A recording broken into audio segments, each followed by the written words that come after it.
ang tanan, biyaan na nato ang matagbutang nga makapatumba ka nato, biyaan na nato ang matagbutang nga makapawala sa ato sa iyang presensya, because pila nakakabulan nga ng alagad, pero maura man gihapon mong sinuryahan, pila nakakabulan nga ng alagad, pero ang imong kalipay makita gihapon sa kalibutan, kinahanglan na biyaan nato ang atong pagka-ako.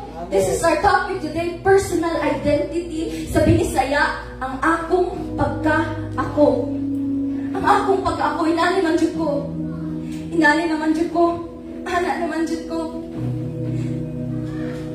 And I will be speaking, mag-speak po ko in English because there are people watching in the live right now from all over the Philippines, and the grace of God has been so good na dili lang na in the whole world, Junia, you will preach ang message of the gospel. That the gospel, I could not just sit here and stay silent when the Lord has changed me. I could not just stand here and be silent when the Lord changed my life. When from darkness, He brought me into light. So nakuingon, if it does not glorify Christ, then let it not console or please you. Sa Binisaya, pag dili makapahimaya sa Ginoo ay sugod na makapalipay ka na kanino. Pag kana nga butang, dili makaglorify sa ngalan ni Jesus. Ayaw sugod that would give you satisfaction. Ayaw sugod na dira nimo makita ang katanbawan. I believe no nga matagos sa atua, natay different pasts, different experiences, different circumstances, different weaknesses. Pwede mong weakness, worldly music. Akong weakness, pride. Pwede mong weakness, things of the world. Akong weakness, kay other things. Because we have different strengths. We have different weaknesses, different gifts, different strengths, different talents, different abilities, and personalities. Matapos sa satwa, lahi-lahi tag personalidad, lahi-lahi tag abilidad. Pwede mong abilidad sports, akong abilidad music. Pwede mong abilidad speaking, akong abilidad drawing. Each and every single one of us were created uniquely, that we have different experiences and paths and abilities and strengths and weaknesses and personalities. And each one of us, we have a personality. And people can describe us based on our characteristics. So pag pangutanong ni mo yung katapad, unsa ko? Nasa rin makatubad, ay, ikaw kay sabaan man ka, ikaw hilumon man ka, ikaw kay ani man ka, hilig man ka sports, hilig ka music, hilig ka ginani, hilig ka ginana, kay matapos sa kanato natay personalidad. Natay characteristics. Pwede nga natay similarities, pwede nga natay kaparehas na gusto, pero walay isa ka tao sa tibuok kalibutan nga exact copy kanimo. Walay isa ka tao sa tibuok kalibutan na same ang past nimo, same ang imong like, same ang imong dislike, same sa imong pangalan. That's why you are very unique. That's why your temple, ang imong body, ang imong life, use it as a sacrifice, use it para mahimaya ang ngalan ni Jesus, because walay ikaw, walay laang ikaw sa kalibutan. Away mong past, walay laang naka-experience anak ng ikaw. Away mong pag-encounter kay Jesus, you experience that. Walay 100% copy sa imuhang life, because you were created uniquely. When we were baptized, tayo nga na-baptize ta, tayo nga na-ilailan ako si Jesus, tayo nga gibag ko ni Jesus, ang verse na kadalasan na gina-post, ang verse nga kadalasan nga gina-share, na gina-ingon kay, my old self has been crucified with Christ. It is no longer I who live, but Christ lives in me. Nana sa Galatians 2:20. But church, are we just here to listen? Are we just here to read? Are we just here to post? Are we just here para magpaka-arog-ingon? Are we just here to offer lip service, or are we here to be transformed? Are we here to be a new creation? Because the thing is, nowadays, the church have just been giving lip service. Ano sa lip service? Puros lang gawas sa baba, pero ang kinabuhi, layo sa Ginoo. Ang kinabuhi, ang pagpanginabuhi, layo sa Ginoo. Baruganan ako niya. Pag-abot sa mga barkada, asa ang pagbarug. Mga lagad na ko! Seryosoho na dyan ako niya. Pag-abot sa persecution, ni sakay. People give lip service sa church. Kadalasan ginayon, ingay mong katapad, pero karong ingay mong sarili, have you been born again? If you dismiss this question, Magwingon ka nga, dili na ako pangutanon na akong sarili ko na born again ko. Tungod kay na ako sa church. Tungod kay nagdako ko sa church. Tungod kay akong papa, pastor. Kung muingon mo na dili na ako kinahanglan mangutana sa akong sarili, if you dismiss the question, have you been born again? Because you have been in church? Because you're a leader? Because you're a worship leader? Then check yourself. Because it is scriptural for people who attend church to examine themselves when it comes to being born again. Sa Bisaya, naa sa Bible, nga mga naa sa sulod sa simbahan, kinahanglan i-examine ang ilang sarili kung tinud-anay ba jud sila na born again. Asa na verse? 2 Corinthians 3:15. Examine yourself to see if your faith is genuine. Test yourselves. Sige tag-test sa uban, but did you examine yourself? Sige tag-kuhit sa uban, nga, every time na service, kuhit tayo mong katapat. Pero basi nakalimot po ka, kuhit sa inyong sarili. Have you been born again? Examine yourselves to see if your faith is genuine. Test yourselves. Surely you know that Jesus Christ is among you. If not, you have failed the test of genuine faith.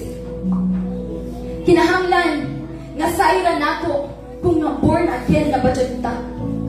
Not unless a man is born again, the Bible says. And to make sure that you are born again.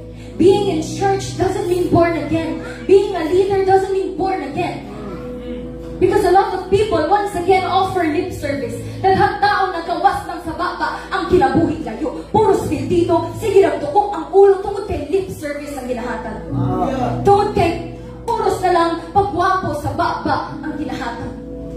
Kusog kay words, dako kay words tungod kay nay katapat pero pag-abot sa kwarto, nanong nangawala naman yung tanan. Kusog kay words, pag-abot sa tapong pero pag-abot sa imong prayer room, nangawala ang tanan. Stop giving lip service and start showing it by the way you live. Matthew 3:8, prove by the way you live. Not just by the way you speak, but the way you live. Every part of you, maski mong buko, maski mong buhok, imong sinuotan. Ang lisod ka ng mga tao miingon of, I was born this way. Inani naman jud ko. I was born this way, but the Bible says you must be born again. John 3:7. So don't be surprised when I say you must be born again. Notice kanina story, kiingon niya kay Nicodemus. Notice that he didn't say this to a prostitute. Notice that Jesus didn't say this to a man walking on the street, but he said this to the man inside a church. You must be born again. A lot of people think na pag nasa sulod sa simbahan, matik luwas. Ikaw lang yung simbahan. You must be born again. He said this to a man inside the church. He said this to Nicodemus. He said this to a man who prays. He said this to a man who fasts. He said this to a man who knows the scriptures. Just like you. So don't be surprised when I say you must be born again. Bato ang atong topic karon ang akong pagkaako. Ang akong pagkaako. Mga naman dyan eh. Dili kompleto si Erin kung wala ang pagkamaldita. Ang akong pagkaako. Pero nakabutang lagi sa Bible, stop saying you were born this way because the Bible requires you to be born again. The Bible says, John 3:7, you must be born again. Must. But pasabot sa must, dili option command. But pasabot sa must, dili pwede, oo pwede, dili, kung dili command siya. Kaya kung dili ka born again, you cannot enter into the kingdom of God. I believe that there are a lot of people who mentally believes in Jesus. There are a lot of people who mentally believes in Jesus but have not been really born again. Never really submitted their lives to Him. Daghang mo tuong nga ituo sila kay Jesus pero sa pangutok lang. Sa panghuna-huna lang. Pero ang kinabuhi, ang heart, the way you live, the way you dress up, the way you speak, the way you show yourself, you are a temple. Pero yung sinuotan, lain Japon. Your mouth should be used for the glory of God, pero mong pinulungan law ay gihapon. So don't be surprised when I say, you must be born again. You must be born again. Ang imong pagka-ikaw, you must be born again. Luke 11:35, make sure that the light you think you have is not actually darkness. Because Satan wants to decept us. Satan gusto niya na atikon ta ng kahayag na to. Tangit-ngit di ay, tungod kay, abi ni imong lip service, pagpangalagad to, pero gawas na kayo sa baba. Dili ta kutob lang sa baba. Church, dili ta kutob lang sa baba, mamuingon nga pag-pray daily, pero otro, ikaw, wala nag-pray. Oo, kana. Dili ta magsilingon na pag-devotional, pero ikaw, wala ka naka-devotional. Sige, gingon na kinahanglan ma-born again ka, pero ikaw na-born again ba ka? Imong the way you speak, the way you watch, the way you hear, the way you dress. Have you been born again? Abi ninyong personal identity, word of encouragement lang, from personal identity na ako ni pagbaglong. Because identity, my identity is found in Christ, not in yourself. Amen. Don't you realize that you don't belong to yourselves? Sin, ang sala, dili matanggal sa atong paghilak. Dili matanggal sa atong maayong buhat. Sin can't be removed by our tears. Bisa kung saan pa rin hilak dira, pag dili nimo, tinuod nga hinulsulan, nga magbago ka, nga biyaan nimo, because crying is not repentance. Repentance is not when you cry, but you would see it when you start to change. Nga dili pinaagi sa imong sariling kusog, kundi dili pinaagi lamang sa kusog nga mahatag sa atong buhing na Dios. Kaya kabila ko naghilak ng mabagbo ko. Kabila ko naghilak na malahi ang akong agianan, pero wa man dyapoy nagbago. Tungod kay dili lagi nimo kaya sa imong sariling kusog. Sin can't be removed by our tears. Sin can't be removed by our good deeds. Sin can't be removed pag musulod ka sa simbahan. Dili dira matanggal ang sala. So are you still living for yourself or are you living for Christ? Diba? If we live for the Lord. And if we die for the Lord. If we live for the Lord. But the question, are you living for yourself or are you living for Christ? Ano sa purpose ng kinabuhi? Pangutanan yung sarili nun sa purpose. Hallelujah. Kabalo ka sa iyong purpose? Are you living for yourself or are you living for Christ? 1 John 2:6, those who say they live in God should live their lives as Jesus did. So if you claim to be living for Christ, then live your life as Jesus did. Not live your life as you did. Live your life as Jesus did. Because, diba? The old has gone, mga the new has come. It is no longer I, mga but Christ living in me. Pero nga naman tutkaron, it is still you. Nga naman tutkaron, ikaw man gihapon. The problem is, the church have been normalizing people who imitate sin, not people who imitate Christ. Diba, imitate niya sa imitate Christ, not imitate niya sa imitate sin. People have been imitating sin. Example, kay kabaluan jud ko nga wala na yung nagpamalikas dire. Amen no? Praise the Lord. Wala na yung naga-bisyo, wala na yung naga-sugal dire. Pero nandiyan po yung mga sala nga prone kaayo nga sa sulod sa church. Let me give you an example. Ana man jud na siya sinuotan, pasagdi na. Ay, maldita man jud na siya, ayaw na lang siya i-correct, sabta na lang. Ay, ana man jud na siya musturya, hilig musturya binastos, okay ra na. Unya, believer na? Unya, nangalagad na? Ang suot, walay kadisent-disente? Ang baba mo gawas, walay holiness? Ang pagpanginabuhi, walay holiness? Sorry, but my Bible says, throw off your old sinful nature and your former way of life. Ilabay ang karang kinabuhi, ilabay ang karang pagpanginabuhi ni mo nga puno sa sala, puno sa angit niya, tungod kay dili na naging ikaw, kundi ni si Jesus na naging Ephesians 4:22-23. Throw off your old sinful nature and your former way of life. Ilabay ang karang kinabuhi. Ilabay ang karaang ikaw, which is corrupted by lust and deception. Instead, let the Spirit renew your thoughts and attitudes. Instead, let the Holy Spirit change you. Okay, the more that you try to change yourself, dili ka mabago. New Year's resolution, dili ka mabago. But let the Spirit renew your thoughts, renew your attitudes. Ay, nga nga, attitude naman dyan ako. Renew your thoughts and attitudes. The Bible says, pag-uhon imong panghuna-huna, imong kinaiya, patug ay ingon nga ako naman dyan kay dili na ikaw kung ni-claim ka nga born again ka. Dili na ikaw kung niingon ka na it is no longer I. Gigawas ni mo na sa mong Facebook wall, gipost ni mo na, pag-baptize ni mo, pero naa ba na, nakasulat ba na sa imong kasing-kasing? Nakasulat ba na sa imong kinabuhi? Because you know what? The more you are like yourself, the less you are like Christ. The more nasama ka sa imong sarili, the less nasama ka kay Kristo. The more you are like yourself, the less you are like Christ. Nasabtan ako nga kitang tanan, may kanya-kanyang personalidad, may kanya-kanyang characteristics. Pwede nga ikaw, hilumon ka, kusabaan ko. Pwede ikaw nga, gusto ka nga, hilom lang. Ako gusto ko nga, daghag joke-joke. Lahi-lahi kag personalidad. Lahi-lahi kag ganahan. Lahi-lahi kag dili ganahan.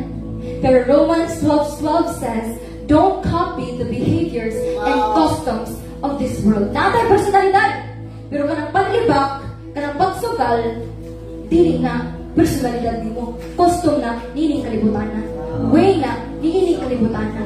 Bato kinahanglan nga, sa ila na to ang personalidad o ang customs of this world. Kalahi ang personality. Personality mo joker. Pero ang custom of this world, joke na naibastos. Kinahanglan na sa ila na to, every inch, every part of our body. Naisipon mo, nakasuot ka, puti.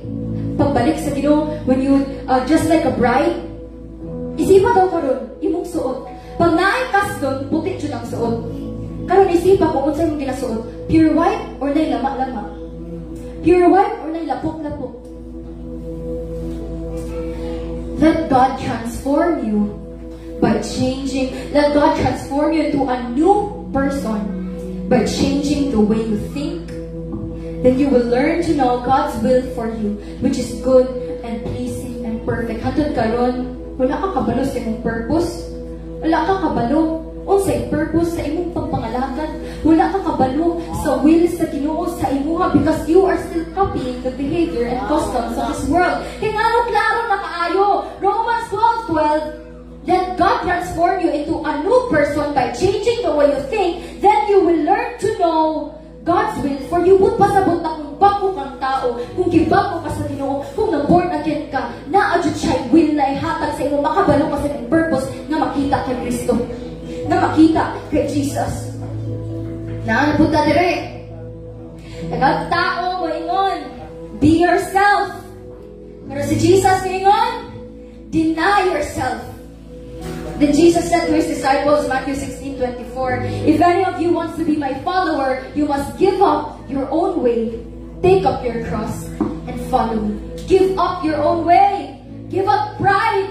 Give up anger. Give up hatred. Give up jealousy. Give up gossip. Amen. Give up your own way and start following Jesus. Because if you start to follow Jesus while still carrying that pride, while still carrying jealousy, while still carrying anger, hatred, give up everything and follow Him. Sinful nature, night times na maseros siya, night times na mapandol siya. But once again, mistakes are different from sin. If any of you wants to be my follower, once again, nanapunta dire, you must give up your own way, take up your cross and follow me. Notice, si Jesus na yun na po must. Dili, could. Must iyang gingon. Doon pasabot, it is not an option lagi. Dili option, nga biyaan mo ang tanan. Kung dili command sa Ginoo, na biyaan mo ang tanan. Amen. It is a command. You must. Remember the word must? Pag inan kasi mong mama, na you must wash the dishes. Mu-wash ka, maghugas ka plato. Must doon yung gingon. Kinahanglan kinahanglan na hugasan nimo ang mga dishes, you would wash it. Because na word na must. You must give up your own way. Labay na imong plano. Ilabay na imong pamaan. Ilabay na ang karaan imong kinaiyang. Puno sa sala, puno sa angit-ngit. Ilabay na. 2 Corinthians 5 verse 15, He died for everyone so that those who receive His new life will no longer live for themselves. We are, kumbaga ka na galing, naglakaw ta, dili na para sa itong kaugalingon, kundi para na kay Jesus. Instead, they will live for Christ, na manginabuhin ta para kay Kristo, dili para sa atua. Always remember that we no longer live for ourselves. Every time nga matintal ka, every time nga struggles na pod, always remember na wala na ta nang inabuhi para sa atong sarili. Persecution, wala na ko nang inabuhi para sa akong sarili. Because it is no longer I who live, but Christ lives in me. Amen. Yeah. Forever, I'm sure nga, nang kung ako lang pa rin, but I believe kitang tanan nga, una na itong encounter kay Jesus na magpanguntanan dyan ka na, Lord, binaan dyan ako ang akong pagka-ako. Binaan dyan ako ni, nga ako naman dyan ni. Mga naman dyan ni akong kinaiya. Mga naman dyan ni akong mga gusto. Hilig naman dyan ko, ani. Ako naman ni, di naman kompleto ako kung wala ni. Pero inanta ka, di ka kompleto kung wala si Jesus. So give up your own way. Give them all up. Ilabay ng tanan. Kabalo ko, tanawin nyo na kini para lang sa mga unbeliever. But this is for believers. Remember, Jesus spoke to Nicodemus, a man inside the church, a man who reads the Bible, a man who prays, a man who fasts. So the Lord is speaking to you. Stop dismissing the question, have you been born again just because you live inside the church? Stop dismissing the question, have you been born again just because you know a pastor? But ask yourself that daily. Or have I been born again? Have I been born again? Maatik ni mo ang tao pero si Jesus dili. Maatik ni mo ang pastor pero si Jesus dili. Pwede ka ay hindi mo maatik ang man, but the Lord will bring every deed into judgment, including every secret thing, whether good or bad. Dili ni mo maatik ang Ginoo. But the thing is now, the old person was my old nature.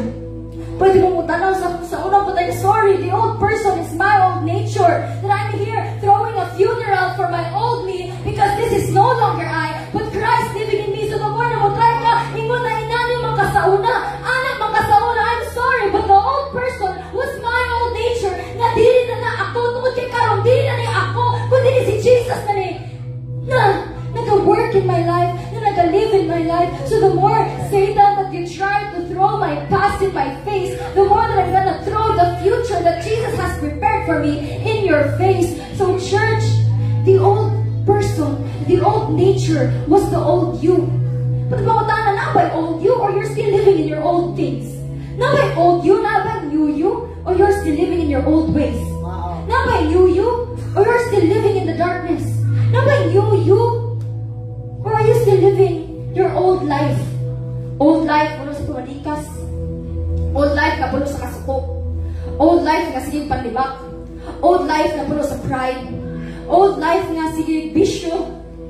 Old life na sige online games. Once again, the Lord sees what you are doing. In secret, the Lord sees what you are doing. The old person was my old nature. The old person was the old me.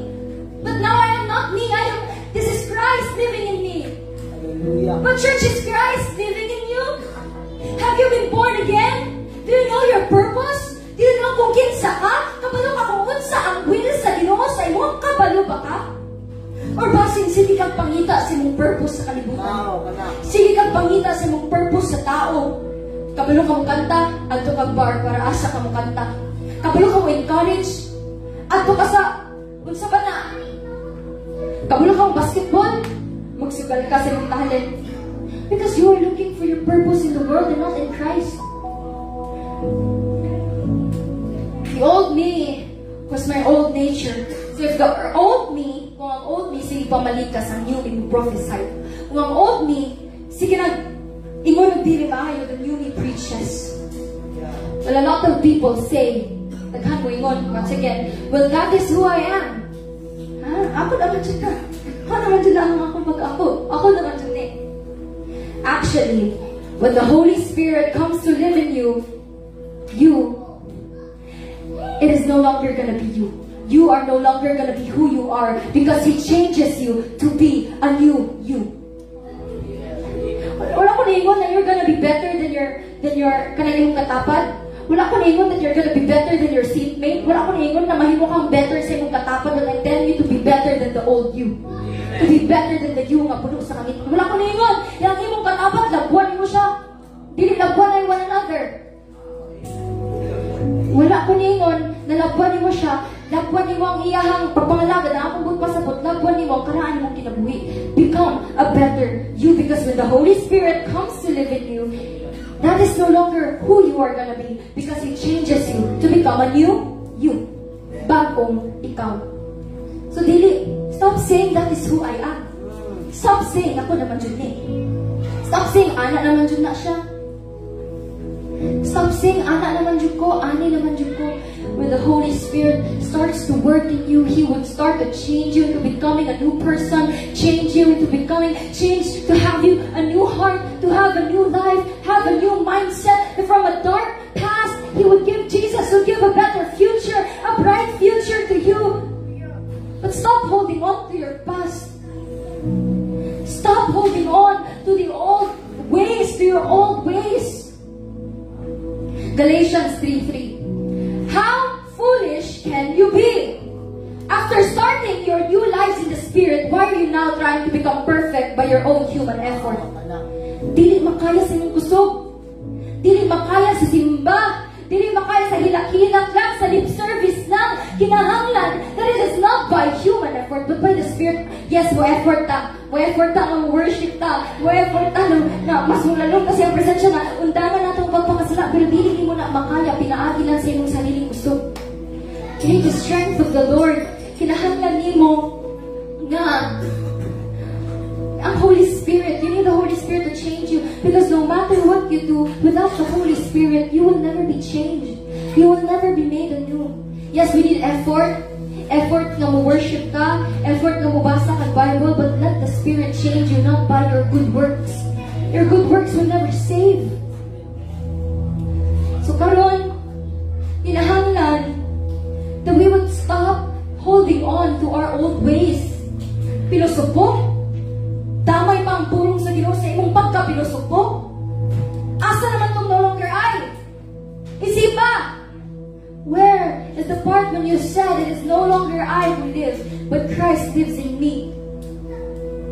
And when I uncovered my identity in Christ, my voice just got stronger and louder, and my voice could never be stopped because sige kong pangita sa identity nako sa tao, sige kong pangita sa identity nako sa kalibutan, o sa identity ang ako pagka-ako, sige kong pangita sa akong sarili sa kalibutan, sa amigo, sa bisag unsang butang. Pero the moment na nakita na ko akong purpose, akong tawag kay Jesus, ang plano ni Jesus sa ako, my voice couldn't be stopped, that I would always speak of His name, that I would speak louder and louder. My voice would get stronger and stronger na parang mabungol na mo dila. So my voice would speak about the goodness of God because have I not been redeemed? Nasa book of Psalms, have you not been redeemed? Then speak out. Speak it out. Church, we need to speak out. We need to start speaking out of the goodness of God and stop crying for the approval of people. Stop wanting the approval of people. Obviously, I'm not trying to win the approval of people. Galatians 1:10. For if pleasing people were my goal, I would be called as Christ's servant.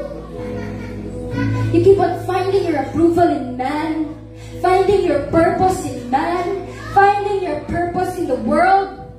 Before I knew my purpose, before I knew my identity, I was lost. I thought that I was happy, but deep inside, laughter conceals a heavy heart, but in the end, the grief remains.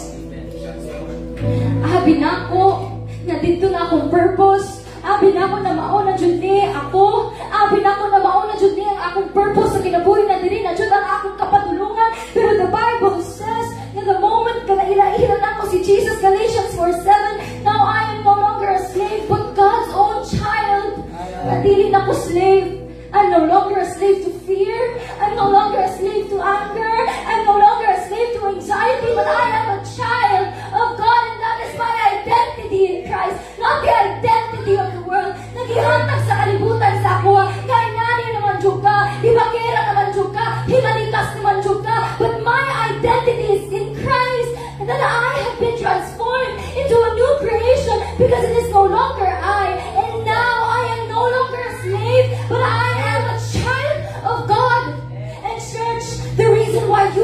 a slave is because you have not yet been born again.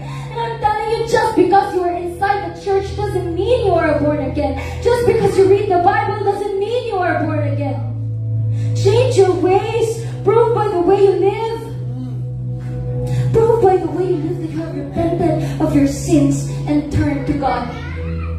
Let all who have ears hear. Ayaw, bumuli ang message sa iyo. Karong gabi una kay wala ka kabalo ba sinikaw ang iyang ginastoryahan?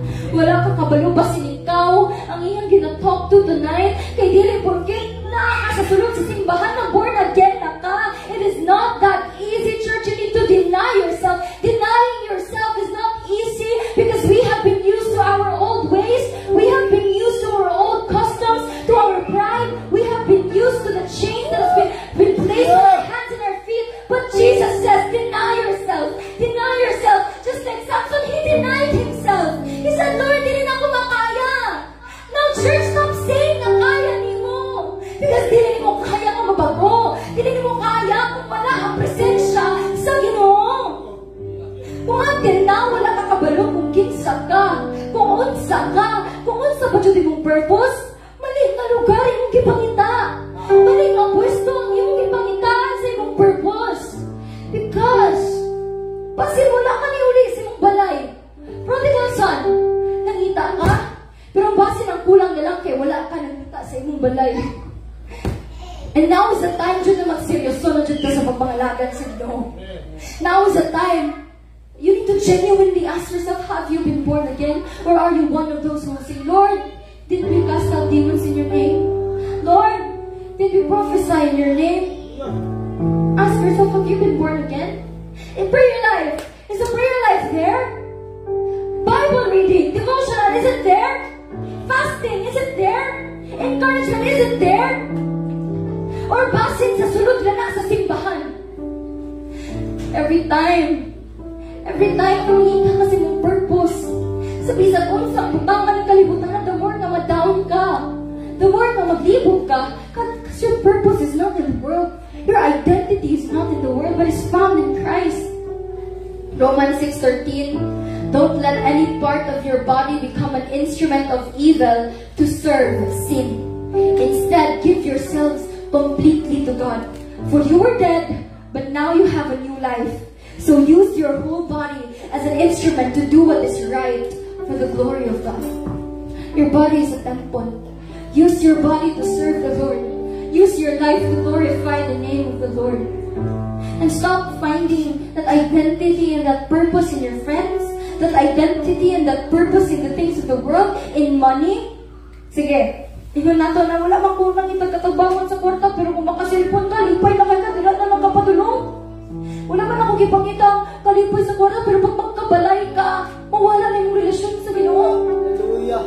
Don't let any part of your body be an instrument to serve sin. Kapag gilibak lang kagamay, although nakasala tantanan, gilibak lang kagamay, wala din ka sa Ginoo. But I know, the more trials, the more problems, the more na malungkot ko kay Jesus. Hindi na ako ma-afford. Mata ko sa buntag, matagaan lang. Isipon ako si Jesus, wala sa tapat, hindi na mo makaya. Mata ko matagbuntag, isipon ako ng Holy Spirit, wala sa akong tapat, hindi na ako makaya. Kaya sa man ako, kung akong purpose, my purpose is to be alive for Christ, is to live for Christ. So kung wala si Jesus sa akong tapat, saan na ako magbuhi? Kung wala si Jesus sa akong tapat, saan na lang para ma-live ko, para I would be alive. Because Jesus is the reason why I live. Jesus is the reason why I'm talking to you in front. Hindi niya ako, Matthew 10:20. But this is Jesus speaking to each and every single one of you to ask yourselves, tama na lang kuhit sa katapad nga. Kuhit sa katapad nga. Ina, born again. Kuhit sa imong sarili. Kuhita imong kasing-kasing, have you been born again? Have you been changed? Have you been anew? Or are you just here for fun? Are you just here for youth camps? Are you just here for food? Are you just here for laughter and games and walking on a bed of roses? But are you really here to deny yourself? Are you really here to take up your cross? Because church, you need to deny yourself. I'm not saying that this is an option. I'm saying that this is necessity that you must deny yourselves and take up your cross. Because kung naalang ka diri sa linaw, naalang ka diri sa tawa-tawa, naalang ka diri sa youth explosion, then you are not serving God. You are not serving Jesus. Because Jesus, He says through thick and thin, follow Him. Just like Job. Dahil ba ka sa kalipay? Piling kalipay lang sa imong life? Pag mo dahil ba ka tungod kinaay mga games? Mo dahil ba ka tungod kinaay youth explosion? Mo dahil ba ka tungod kinaay mga events sa simbahan na Thanksgiving na skip? Mo dahil ba ka tungod anak? Pero pag inugparo ka ng Ginoo, pangutanay mo sarili mo dahil ba ka? Church, manindot ka. And this evening, let us feel the presence of Jesus fall and overflow upon this